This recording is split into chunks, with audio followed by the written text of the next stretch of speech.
Hello मेरे प्यारे दोस्तों, हम शुरुआत करने वाले हैं वीक 9 के पार्ट 2 का। और मैं श्री राम स्वागत करता हूं आप सभी को अपने प्यारे से चैनल genz IITian पे। आज हम लोग जाने वाले हैं introduction to matrices and implementation of matrix using nested dictionary.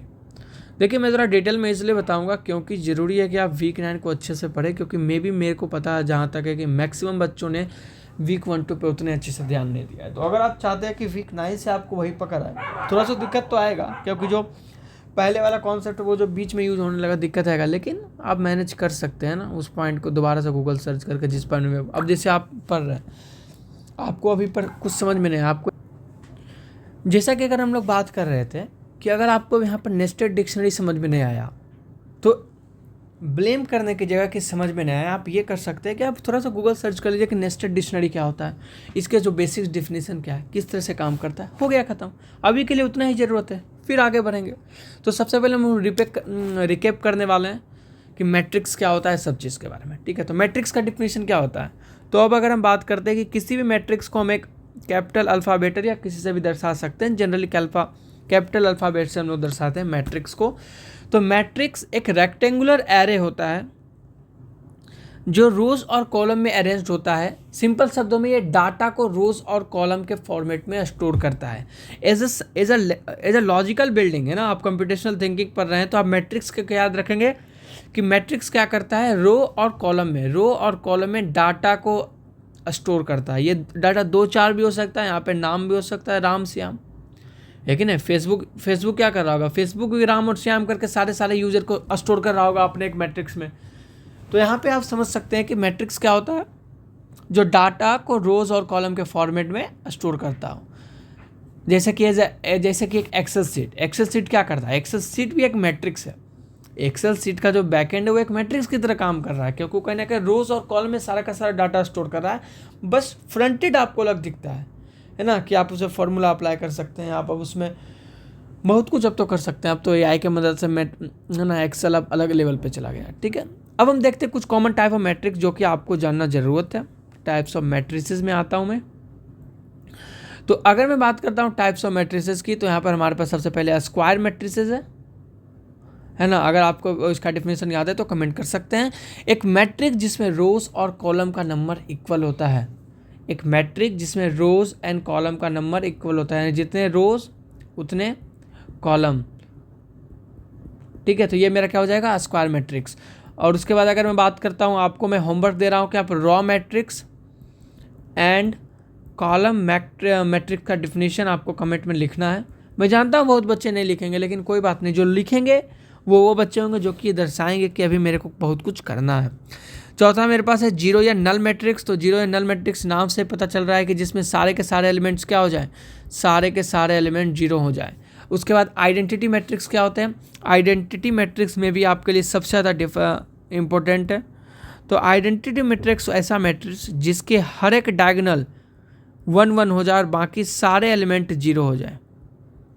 बाकी सारे एलिमेंट क्या हो जाए, जीरो हो जाए। 1 2 3, अच्छा यहाँ पर एक ही आएगा, यहाँ पे 2 आएगा। ठीक है, तो एक मैट्रिक्स जिसमें डायगोनल्स पे सारे एलिमेंट्स 1 होते हैं और बाकी एलिमेंट जीरो होते हैं, उसको हम लोग क्या बोलते हैं, आइडेंटिटी मैट्रिक्स। और एक और मैट्रिक्स आपको यूज होने वाला स्पार्स मैट्रिक्स।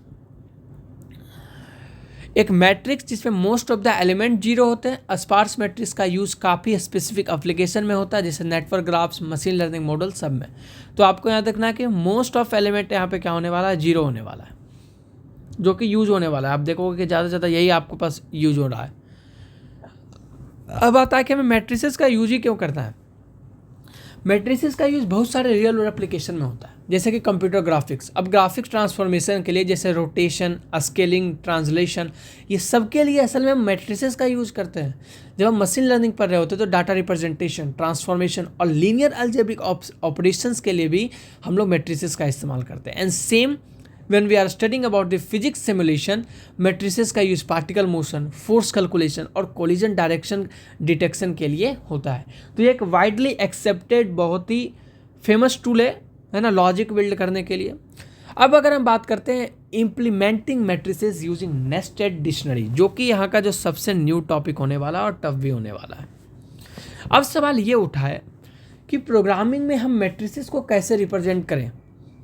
प्रोग्रामिंग में मैट्रिसेस को कैसे रिप्रेजेंट करें? भाई आपको तो कॉपी में लिख दिया ना, लेकिन कंप्यूटर ये थोड़ा समझ रहा होगा कि आप ऐसे करके कंप्यूटर में कैसे बना दोगे, है कि नहीं। तो आप में भी अगर आपने मैटलैब कॉलेज में यूज किया होगा कि नहीं, मैटलैब भी इसी तरह का काम करता है कि मैटलैब एक ऐसा टूल है मैथमेटिक्स का जो कि पाइथन या किसी भी लैंग्वेज से फार बेटर है, क्योंकि ये कुछ भी कर सकता है। बस आपको नॉर्मल लाइन लिखना है। इसका कोई डिफिनीशन है कि आप मैट्रिसेस को ऐसे डिफाइन करेंगे। लेकिन जब हम बात करते हैं प्रोग्रामिंग लैंग्वेज में, तो आपको एक पूरा का पूरा स्ट्रक्चर बनाना पड़ता है। आपको वेरीफाई खुद से करना पड़ता है कि 3×2 मल्टीप्लिकेशन अगर करेंगे तो आपको फॉलो करना पड़ेगा कि number of rows is equal to number of column. लेकिन जब मैटलैब की बात करते हैं तो नहीं, तो मैटलैब का तो हमको दर्शाना नहीं है, बस ऐसे ही बता दिया। तो अब अगर हम बात करते हैं, सवाल ये उठा कि प्रोग्रामिंग में मैट्रिसेस को कैसे रिप्रेजेंट करें। दिक्कत ये आई, तो पाइथन में एक पॉपुलर तरीका होता है नेस्टेड डिक्शनरी का यूज करना। चलिए इस कॉन्सेप्ट को समझते हैं। तो अब अगर हम बात करते हैं कि नेस्टेड डिक्शनरी है क्या, नेस्टेड डिक्शनरी है क्या। पाइथन में एक डिक्शनरी कई वैल्यू पेयर से मिलके बनती है, और जब एक डिक्शनरी के अंदर एक और डिक्शनरी होती है तो उससे नेस्टेड डिक्शनरी कहते हैं। समझ में आया? पाइथन में एक डिक्शनरी कई वैल्यू पेयर से मिलके बनती है, कई मिला उसका वैल्यू क्या है, एक डिक्शनरी बन गया। और जब एक डिक्शनरी के अंदर एक और डिक्शनरी होती है तो उससे नेस्टेड डिक्शनरी कहते हैं। हम मैट्रिसेस को इफेंशियली रिप्रेजेंट करने के लिए इसका ही यूज करते हैं। अगर हम बात करते हैं 2×2 मैट्रिक्स को, अगर हमको क्या बताना है, यूजिंग नेस्टेड डिक्शनरी अगर हमको दर्शाना है, तो अगर हम पाइथन उठाते हैं तो पाइथन में हम लोग क्या पढ़ने वाले हैं, हम लोग लिखने वाले हैं मैट्रिक्स। बस मैं कोड का एक सिंपल बता रहा हूँ ना, थोड़ा अगर सिंटेक्स वगैरह कोटेशन एरर हो तो आप समझ जाना, ठीक है। जीरो का मतलब क्या है, जीरो मैं आपको रोटेशन समझा रहा हूँ। अगर आपको इसका सिंबल में नहीं दिक्कत आ रहा है ना कि ये क्यों यूज कर रहे हैं, मतलब कि आपको अगर ये दिक्कत आ रहा है तो आप वेट कर सकते हैं, ठीक है, कोई दिक्कत नहीं है। ये सब आप धीरे धीरे समझ जाओगे आगे के लेक्चर में। बस आप ये समझो कि अगर मेरे को पाइथन में अगर दर्शाना है तो ये क्या हो जाएगा, ये हो जाएगा रो 0 विथ कॉलम 0 and 1, और ये क्या हो गया, रो 1 विथ कॉलम 0 and 1। तो सब तो मैं मान लेता हूँ कि आप कुछ मत समझो, बस ये समझो कि नेस्टेड डिक्शनरी में अगर हमको मैट्रिक्स का यूज करके प्रोग्रामिंग पाइथन में बताना है तो पाइथन में इस तरह से दर्शाया जाता है। यहाँ आउटर डिक्शनरी केस 0 और 1 को रिप्रेजेंट करती है, और उनके अंदर की नेस्टेड डिक्शनरी कॉलम्स और उनके वैल्यूज़ को। तो आप समझ रहे हैं कि कैसे एक के अंदर एक डिक्शनरीज को ऐड किया जा रहा है। मे भी कन्फ्यूजन होगा, बस छोड़ दो, कुछ समझ में नहीं आया उसको छोड़ दो। जब हम एग्जाम्पल्स की तरफ जा रहे होंगे आपको इजीली समझ में आ जाएगा। नेस्टेड डिक्शनरी का एडवांटेज क्या है। अब बात करते हैं कि नेस्टेड डिक्शनरी का यूज मैट्रिसेस को रिप्रेजेंट करने से क्या फ़ायदा है।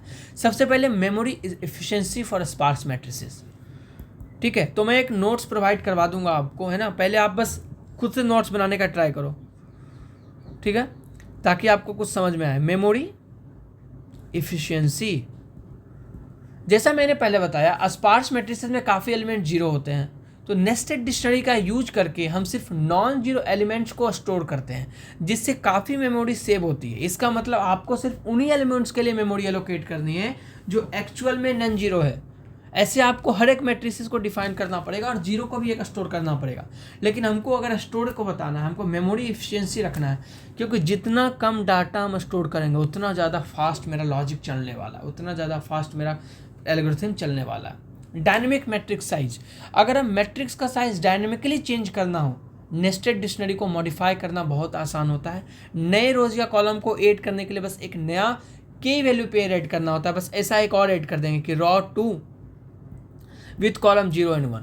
तो अगर हमको मॉडिफिकेशन करना है ना डायनेमिक मैट्रिक्स साइज, यानी कि चलो ठीक है यहाँ से यहाँ तक जाने में आपको दिक्कत नहीं हो, आप कैसे भी कर सकते हो, लेकिन मान लेते हैं मेरे को 0 1 है, अब इसके साइज को मेरे को ड्रास्टिकली 99 पे लेके जाना है, तो नेस्टेड डिक्शनरी कहीं ना कहीं आपको सिर्फ एक लाइन, सिंगल लाइन में, 2 लाइन में आपको करने का इजाज़त देता है। एंड तीसरा हमारे पास क्या है, तो दूसरा हमारे पास क्या हो गया, डायनेमिक मैट्रिक्स साइज, और तीसरा मेरे पास क्या होगा, फ्लेक्सिबिलिटी इन डाटा टाइप, आप किसी भी टाइप के डाटा को स्टोर कर सकते हैं, जैसे इंटीजर, फ्लोट, स्ट्रिंग, जो एक डिक्शनरी का वैल्यू हो सकता है। तो ये सब कारण है जिसके कारण हम लोग मैट्रिसेस, नेस्टेड डिक्शनरी का यूज कर रहे हैं मैट्रिसेस को बनाने के लिए। अब अगर हम बात करते हैं एग्जाम्पल की, ठीक है, तो एक एग्जाम्पल की बात करूंगा। चलिए एक एग्जाम्पल देखते हैं जहाँ पर 3 मैट्रिक्सेस की बात करने वाले हैं, नेस्टेड डिक्शनरी से रिप्रेजेंट करके और उनके एलिमेंट्स को एक्सेस करते हैं। तो अगर मैं बात करता हूँ, सबसे पहले आपको मैट्रिक्स लिखना है, उसके बाद करली ब्रैकेट्स में आपको 0th रो को डिफाइन करना है। ठीक है, मैं जानता हूँ आपको यहाँ पर दिक्कत आएगा, है ना, कैसे आ रहा है। मान लेते हैं 0 1 यहाँ पर कुछ लिखा होगा, ठीक है, और 2 यहाँ पर कुछ लिखा होगा। अब अगर आपको इसके रो को एक्सेस करना, चलिए मैं अभी ये भी बताता हूँ। अभी मैं देखो दूसरे स्टेप पे आ रहा हूँ कि आप ये समझ गए कि ऐसे कुछ लिखा है, मतलब कि मैट्रिक्स का फॉर्मूला लिखा हुआ है नेस्टेड डिक्शनरी का यूज करके। अब मैं आपको बताने वाला हूँ कि कैसे आप इसके एलिमेंट्स को दर्शाएंगे, कैसे आप इसके एलिमेंट्स को देखने वाले हैं। एक सेकेंड रुकिए बस आप। 5 2 6 कोई भी ले लेता हूँ एग्जाम्पल, यहाँ पर मैं 0 7 1 8 2 एंड 9। अब अगर मेरे को इसके एलिमेंट को बताना है तो आप क्या बोलेंगे? Element is equal to matrix 1 2, और आप प्रिंट इसको करने के लिए कुछ बोलेंगे ना, प्रिंट बोलेंगे कि element at row 1 column 2 is, फिर आप एक ये मैं आप मेरा वेरिएबल डिक्लेयर किया, और इस वेरिएबल को मे भी आपको पाइथन आता होगा। अगर आपको पाइथन में दिक्कत है तो मेरे को लगता है कि आपको IIT मद्रास में पाइथन पढ़ने से पहले स्टार्ट कर देना चाहिए। अगर आपको ज़रूरत है तो मैं भी एक अलग तरह से पाइथन पढ़ाने का आपको ट्राई कर सकता हूँ। आउटपुट क्या आने वाला है? आउटपुट आने वाला कि रो 1 एंड कॉलम 2 में जो मेरा एलिमेंट है वो क्या है? 6 है। कैसे पता चला सर जी? रो 1 कॉलम 2, रो 1 कॉलम 2, मेरा जो एलिमेंट क्या है? एलिमेंट मेरा 6 है। इसी तरह से आप कर सकते हैं ना, बहुत कुछ दिक्कत नहीं है, कोई दिक्कत नहीं, ईजिली आप इसको सॉल्व कर सकते हैं। पोटेंशियल एप्लीकेशन क्या है रियल वर्ल्ड सिनारियोस में? तो ग्राफ रिप्रेजेंटेशन, हम ग्राफ को रिप्रेजेंट करने के लिए भी नेस्टेड डिक्शनरी का यूज कर सकते हैं, जहां नोड्स को रोज की तरह ट्रीट किया जाता है। समझ रहे हो? अगर आपको नेस्टेड डिक्शनरी से ग्राफ को दर्शाना है तो नोट्स को आप किस तरह से बात करोगे? नोट्स को आप लोग रोज की तरफ से बात करोगे। तो आशा करूंगा ये जो सब टॉपिक है खत्म हो चुका। अब अगर हम बढ़ते हैं 9th के जो थर्ड पार्ट पे, थर्ड पार्ट में हमको पढ़ना है नेस्टेड अनडायरेक्टेड ग्राफ,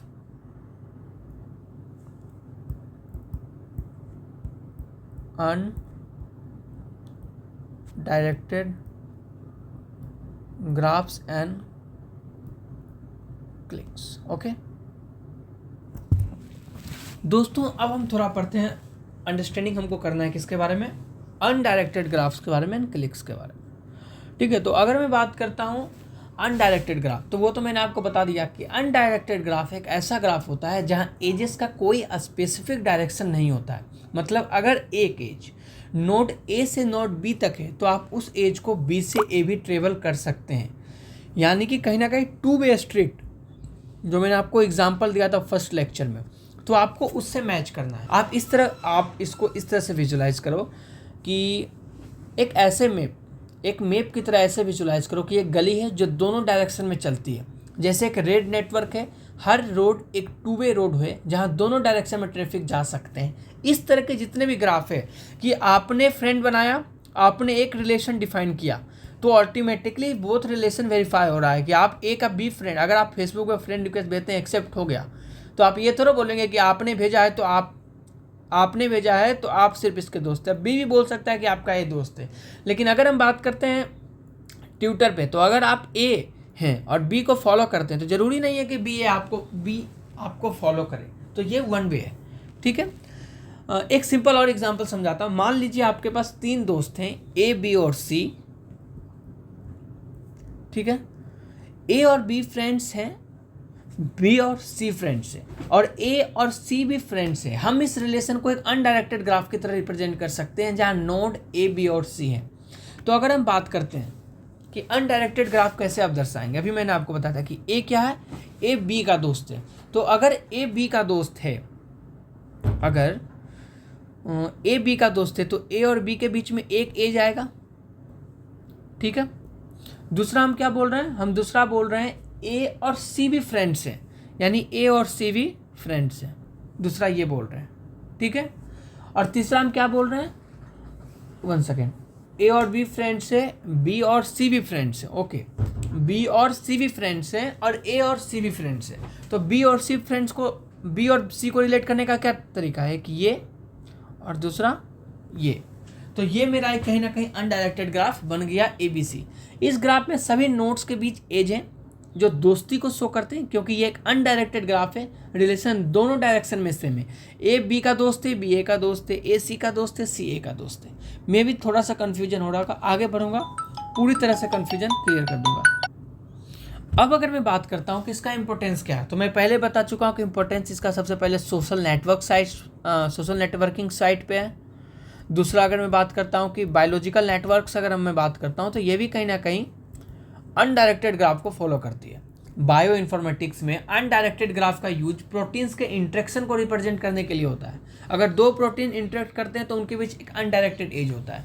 और तीसरा हम बोल सकते हैं कि ट्रांसपोर्टेशन नेटवर्क है ना, रोड्स वगैरह जहाँ पे आ गया, कोई दिक्कत।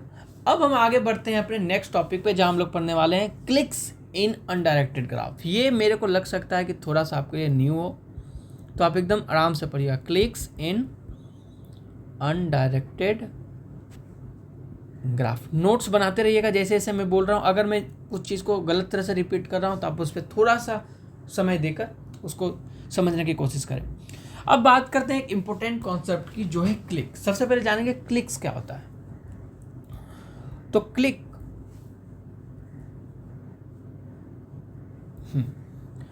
एक ग्राफ के अंदर एक टाइटली नीट ग्रुप होता है जहां हर नोड डायरेक्टली दूसरी नोड से कनेक्टेड होती है। सिंपल शब्दों में अगर मैं बोलूं, अगर एक ग्रुप में सब लोग एक दूसरे से डायरेक्टली कनेक्टेड हैं तो वो ग्रुप एक क्लिक है। यानी क्लिक क्या है, क्लिक एक ऐसा ग्रुप है जिसके अंदर देखो, रिलेशन हर तरह से डिफाइन हो सकता है। रिलेशन ये भी डिफाइन हो रहा है कि बी सी से, लेकिन बी सी से डायरेक्टली रिलेटेड नहीं है।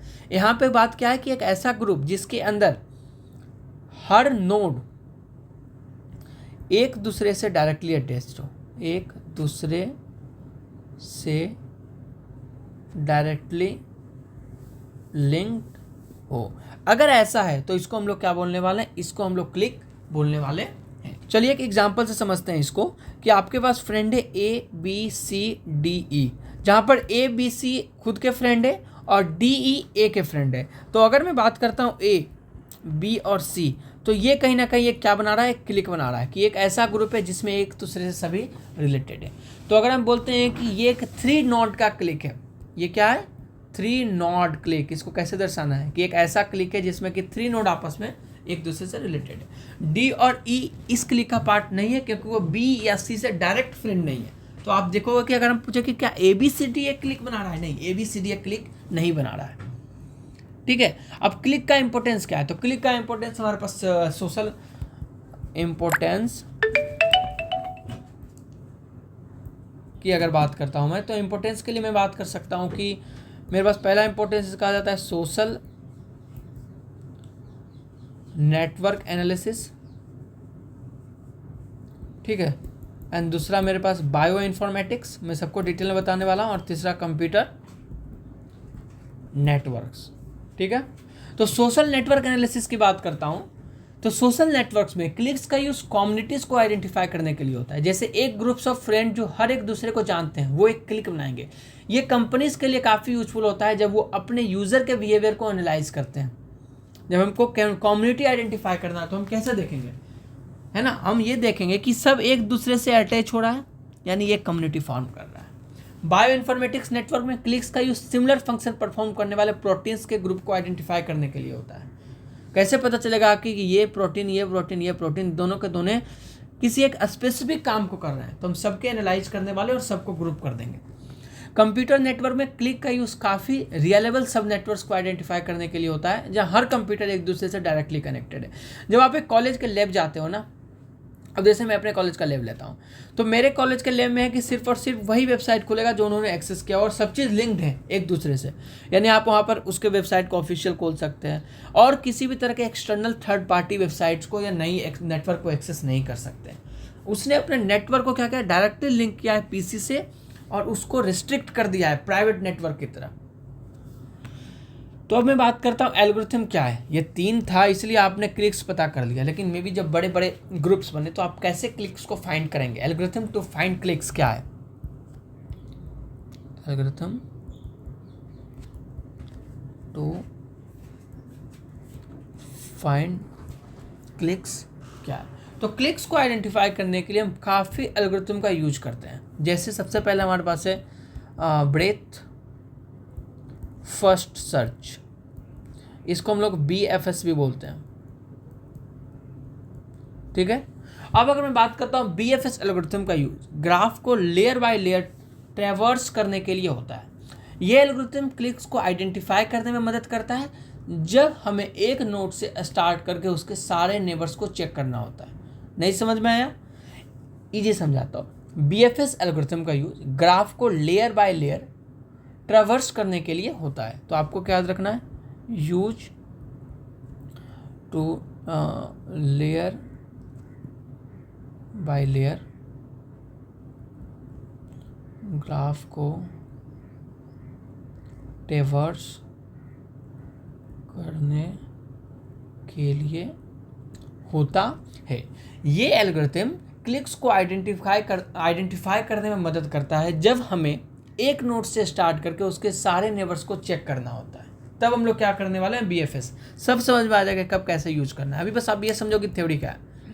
डेप्थ फर्स्ट सर्च, ओके, नाम से भी कुछ पता चल रहा होगा कि डेप्थ फर्स्ट सर्च है। DFS एल्गोरिथम, इसको DFS कहते हैं, ग्राफ को डेप्थ में ट्रैवर्स करती है। ये एल्गोरिथम भी क्लिक्स को आइडेंटिफाई करने में यूजफुल होती है जब हमें एक नोड से स्टार्ट करके उसके डीपेस्ट कनेक्शन तक जाना होता है।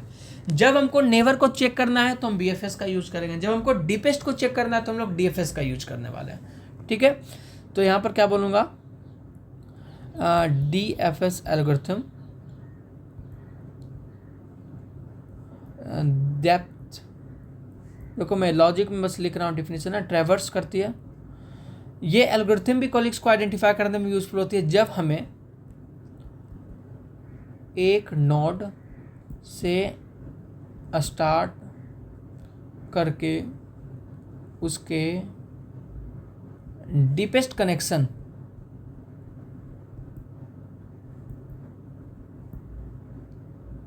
तक जाना होता है।